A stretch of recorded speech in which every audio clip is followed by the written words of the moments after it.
सरकार के लोग हैं, डबल इंजन की सरकार है।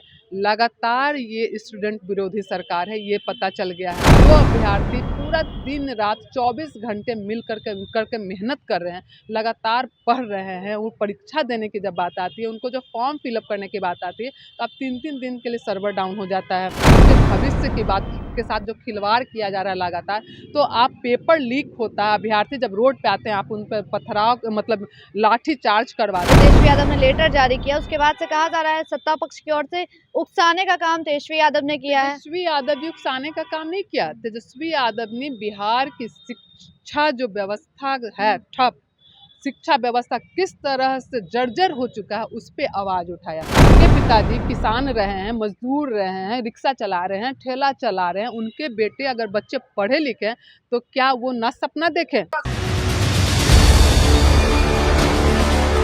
नमस्कार, आप देख रहे हैं निष्कर्ष न्यूज और मैं हूं आपके साथ प्राची सिंह। बता दें कि बिहार में बीपीएससी नॉर्मलाइजेशन को लेकर तमाम जो छात्र हैं लाठियां भी खाई और उसके बाद अब डेट एक्सचेंज की बातें हो रही है। लेकिन लगातार जो है छात्र तमाम डिप्टी सीएम हो या फिर सीएम हो या फिर आयोग हो, तमाम जो आवास पे चक्कर लगा रहे हैं। इन्हीं तमाम मुद्दों को लेकर सीधी बातचीत करेंगे आरजेडी से नेता मधु मंजरी कुशवाहा जी से। मधु मंजरी जी, कैसे देखते हैं लाठियां बरसाई जाती है, आयोग भी उनके बात नहीं मानते हैं? देखिए, जितने भी सरकारी तंत्र हैं, आज जितना भी या तो मंत्रालय है या आयोग है, इनके हैं। और जो सरकार के लोग हैं, डबल इंजन की सरकार है। लगातार ये स्टूडेंट विरोधी सरकार है, ये पता चल गया है। जब भी कोई परीक्षा होती है, या तो कोई भी परीक्षा, या तो दरोगा की बात आ जाए, उसकी बात होती है, दरोगा भर्ती की जो बात आती है, यूपीएससी हो जाए, बीपीएससी हो जाए, कोई भी जो परीक्षा होता है या मेडिकल का भी कुछ भी होता है, तो इस तरह से जो भी परीक्षाएं होती है उसमें पेपर लीक होता है। तो कहीं ना कहीं इनको अपने जो तंत्र हैं उस पे ये आवाज़ नहीं उठाते, उसकी बात नहीं करते, उसमें जांच व्यवस्था की बात नहीं करते। जो अभ्यर्थी पूरा दिन रात 24 घंटे मिल करके मेहनत कर रहे हैं, लगातार पढ़ रहे हैं, वो परीक्षा देने की जब बात आती है, उनको जो फॉर्म फिलअप करने की बात आती है, तो अब 3-3 दिन के लिए सर्वर डाउन हो जाता है। ये होता है। दूसरी बात, जब परीक्षा देते हैं तो पता चलता है पेपर लीक हो गया। तो जो अभ्यर्थी जो सच में पढ़ने वाले अभ्यर्थी हैं, जो पढ़े लिखे लोग हैं, जो पढ़ने मतलब जिनके भविष्य की बात के साथ जो खिलवाड़ किया जा रहा है लगातार, तो आप पेपर लीक होता है, अभ्यर्थी जब रोड पे आते हैं, आप उन पर पथराव मतलब लाठी चार्ज करवाते हैं। तो ये जो पुलिसिया तंत्र जो है, पुलिसिया तंत्र के जरिए आप अभ्यर्थियों के थे, लेकिन अब वो समझ नहीं रहे हैं कि छात्रों के दर्द को वो नहीं समझ रहे हैं कि किस तरह से वो पढ़ाई कर करके पढ़ रहा है, मेहनत कर रहा है। वो नेतागिरी नहीं कर रहा है, उसको अपना भविष्य बनाना है, और उसका भविष्य मतलब बिहार का भविष्य।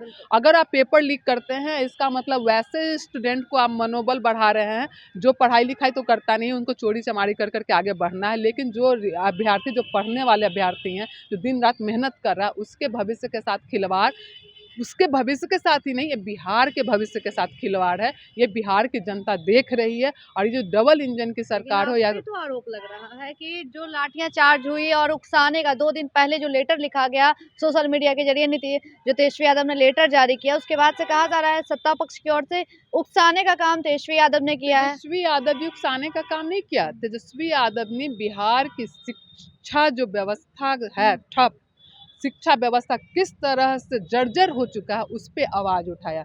तेजस्वी प्रसाद यादव जी ने अभ्यर्थियों के भविष्य का आवाज़ उठाया। तेजस्वी प्रसाद यादव जी ने जो शिक्षा व्यवस्था है उसमें किस तरह से भ्रष्टाचार से लोग परीक्षा में नहीं बैठे लिप्त हैं, उस पर उन्होंने आवाज़ उठाया। तेजस्वी प्रसाद यादव जी ने बिहार के भविष्य पे आवाज़ उठाया। तेजस्वी प्रसाद यादव जी ने जो हमारे बिहार के स्टूडेंट है उस पर आवाज़ उठाया। और वही कारण है कि इन लोग को बहुत पेट में दर्द हो रहा है, क्योंकि इनकी जो पूरी व्यवस्था, या तो आयोग से लेकर के जितनी भी व्यवस्था इनकी जो है, सारा भ्रष्टाचार में लिप्त है। उस पर आवाज़ आरोप लगा रहे हैं, आज तक परीक्षा में बैठे नहीं तेजस्वी यादव और ऐसी बातें कर। एक बात बताइए, कोई ज़रूरी है कि आदमी परीक्षा में बैठेगा? उसी को पता है। जिसके पिताजी अगर किसान थे तो उनका बेटा यूपीएससी तैयारी ना करे।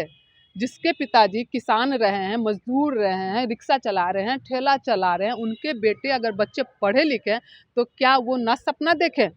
इनका कहने का मतलब यही है कि जो बाप, जो पिता अगर वो स्कूल कॉलेज नहीं गया है तो वो अपने बच्चों को ना पढ़ाए। ये तो सरकार है ही गरीब विरोधी सरकार, ये तो चाहती है कि गरीबों के बच्चे आगे ना बढ़े।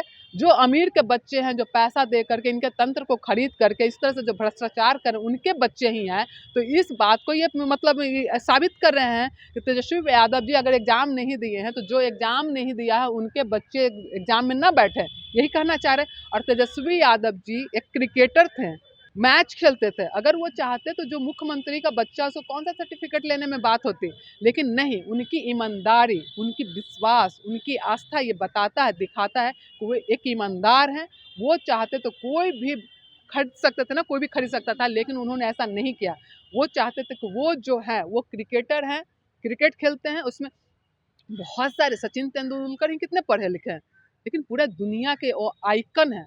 तो आइकन होने के लिए कोई ज़रूरी नहीं है कि जब आप जिस क्षेत्र में हो उस क्षेत्र में आप काम कर रहे हो। आज वो मतलब बिहार के भविष्य के लिए बात कर रहे हैं, बिहार के भविष्य के लिए काम करने चाह रहे हैं, तो उसमें वो अव्वल नंबर में हैं और अव्वल नंबर पे वो खड़े हैं और बिहार की जनता को की भरोसा वो जीत चुके हैं। वही तेजस्वी प्रसाद यादव जी का जो कर्तव्य मतलब जो कार्य है, इन लोग को पच नहीं रहा कि कैसे बिहार की जनता, बिहार के इसलिए स्टूडेंट, लगातार बिहार ऐसे के बात महिला कर रहे हैं। इस तरह का अनर्गल बयान दे रहे हैं, उसमें कोई बड़ी बात नहीं है। चलिए बहुत-बहुत शुक्रिया। सीधे तौर पे बातचीत हो रही थी और इसी मुद्दे को लेके अब बिहार में 2025 में जब चुनाव होंगे तो जनता और जितने भी छात्र हैं वो सब कुछ जानती है आखिर किसके कार्यकाल में क्या कुछ होता है। ठगने का काम जो कौन करता है और न्याय दिलाने का काम कौन करता है। लेकिन देखना होगा कि आगे क्या कुछ होता है। फिलहाल के लिए बने रहें सर्च न्यूज़ के साथ। मैं प्राची पटना, धन्यवाद।